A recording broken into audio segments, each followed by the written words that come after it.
வணக்கம். இன்னைக்கு தமிழ்நாட்டில் நடந்துட்டு இருக்கிறது ஒரு மௌன புரட்சி. அது நமக்கு தெரியும். அதோட தாக்கம் தான் இந்த பதிவு. இதை கேட்டுட்டு 4 பேர் யோசிச்சு ஓட்டு போட்டாங்கன்னா அது போதும். 2 டிகிரி முடிச்சுட்டு ஐடி சார்ந்த வேலையில சென்னையில செட்டில் இருக்கிற பல லட்ச பட்டதாரிகள்ல நானும் ஒருத்தி. கிடைக்கிறதே ஒரு நாள் லீவு. இதுல சொந்த ஊருக்கு டிராவல் பண்ணி போய் ஓட்டு போடணுமான்னு பேசாம குடும்பத்தோட ஜாலியா படத்துக்கு போயிட்டு வந்துடலாம் நினைச்சு போயிட்டு வந்த பல குடும்பங்கள்ல என்னதும் ஒண்ணு. அரசியல்னாலே ஒரு பயத்தோட ஒதுங்கின ஒரு சாதாரண மிடில் கிளாஸ் பொண்ணு. பட் இந்த வெள்ளம், அதனால வந்த பாதிப்பு பல பேரை போல என்னையும் நிறுத்துச்சு, யோசிக்க வச்சுச்சு, மாத்துச்சு. அதை விட ரீசெண்டா துபாயில இதை விட பெரிய வெள்ளம் வந்து அது மக்களுக்கு எந்த பாதிப்பையும் ஏற்படுத்தலைன்னு பார்த்தப்போ, ஓ இப்படி கூட ஒரு கவர்மெண்ட்லாம் இருக்க முடியுமா என்ன அப்படின்னு எனக்கு அப்பதான் தெரியும். அப்படி காப்பாத்தலனாலும் பரவாயில்லைங்க, நமக்கு நாமளே ஹெல்ப் பண்ணிக்கிட்டா கூட அதுல அடிக்கிறது என்ன, குத்துறது என்ன, குடையறது என்ன, எங்கதான் போறது? ஒரு 5 வருஷத்துக்கு முன்னாடி கேட்டிருந்தா, இந்த ஊரே வேணாம், பேசாம ஃபாரின் போய் செட்டில் ஆயிடும், எஜுகேஷன் எல்லாம் ஃப்ரீயா தரானா, பிள்ளைங்களோட படிச்சுட்டு சந்தோஷமா இருக்கலாம்னு சொல்லியிருப்பேன். ஆனா ஃபாரின் போய் செட்டில் ஆனாலும் நம்ம பேர் அகதி தானே, என்ன டீசெண்டா இமிகிரண்ட்னு சொல்லுவாங்க. பல வருஷம் கழிச்சு ஸ்ரீலங்கால அடிச்சு கொண்ட மாதிரியே நம்ம பேரன் பேத்திங்களை கொண்டாங்கன்னா கொல்ல மாட்டாங்கன்னு என்ன நிச்சயம்? 5000 வருஷம் ஆனாலும் பாப்பநாயக்கம்பட்டி பேத்தி பில் கிளின்டன் பொண்ணு கலருக்கு மாற முடியாது இல்ல, பார்க்க காட்டி கொடுத்துருமே. இதுதான் என் தேசம், இதுதான் என் மண்ணு.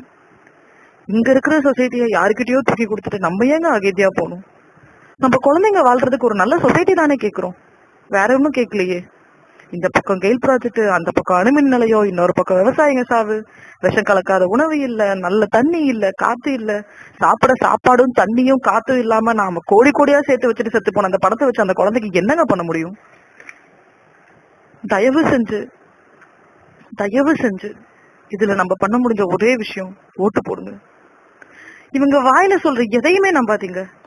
எனக்கு விவரம் தெரிஞ்ச வயசுல இருந்து அவங்க சொல்லிட்டு மட்டும்தான் இருக்காங்க. அவங்க கொடுக்குற எந்த ஃப்ரீ டேஷும் நமக்கு வேண்டாம். நம்ம சொசைட்டிக்கு என்ன திட்டம் வச்சிருக்காங்க, இன்னொரு 50 வருஷம் கழிச்சு நம்ம பிள்ளைங்க பெருமைப்படுற மாதிரி இல்லைனாலும் நம்மள திட்டாத மாதிரியாவது ஒரு சொசைட்டியை கொண்டு வர்றதுக்கு என்ன திட்டம் வச்சிருக்காங்க? நீங்க ஒரு கட்சியில இருக்கீங்கன்னா அவங்க எவ்வளவு பெர்சன்டேஜ் தருவாங்க என்ன எதுலாம் கேட்காதீங்க. அது அப்புறம் அது உங்க பர்சனல். பட் அவங்க என்ன திட்டம் வச்சிருக்காங்க, இவன் நல்லவனா கெட்டவனான்னு மட்டும் பாக்காதீங்க. அவன் நல்ல திட்டம் வச்சிருக்கானான்னு பாருங்க, அதை செயல்படுத்துறதுக்கு அவன்கிட்ட நல்ல டீம் இருக்கான்னு பாருங்க. இதை தயவு செஞ்சு 1க்கு 10 தடவையா யோசிச்சுட்டு அதுக்கப்புறமா ஓட்டு போடுங்க. இன்னைக்கு ஆனந்த் அரவிந்தாக்ஷன்ற ஒரு ஒரு ஒரு சூப்பர் சிங்கர்ல ஜெயிச்ச ஒருத்தனோட பேக்ரவுண்ட் என்ன, அவன் எத்தனை பாட்டு பாடியிருக்கான், எந்தெந்த படத்துல என்ன பாடியிருக்கான்லாம் நமக்கு வாட்ஸ்அப்ல வருது. ஆனா அதே மாதிரி இனிமேல் வாட்ஸ்அப்ல உங்க இதை என்ன நிக்கிறான், அவன் எந்த கட்சி கீழே நிக்கிறான், அவன் மேல ஏதாவது கேஸ் இருக்கா, அவன் நல்லவனா, இவனை நம்பலாமான்னு ஷேர் பண்ணலாம். அவன் நிக்கிற டீம், அவன் இருக்கிற அந்த கட்சி வந்துட்டு செய்யறதுக்கு என்னென்ன திட்டத்தை அனௌன்ஸ் பண்ணிருக்காங்க. எந்த திட்டத்தையுமே அனௌன்ஸ் பண்ணாதவங்கள தயவு செஞ்சு நிக்கிறதாவே கன்சிடர் பண்ணாதீங்க. தயவு செஞ்சு ஓட்டு போடுறதுக்கு முன்னாடி யோசிங்க. நான் இவ்வளவு தூரம் தயவு செஞ்சுன்னு சொல்றதுக்கு காரணம், நம்ம ராஜராஜ சோழன், ராஜேந்திர சோழன் பெருமையா நம்மளோட பாட்டை ஆண்டான், இவன் ஆண்டான்னு சொல்றோம்.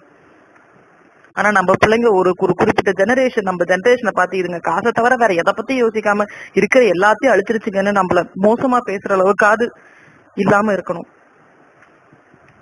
தயவு செஞ்சு 1க்கு 10 தடவை யோசிச்சுட்டு ஓட்டு போடுங்க.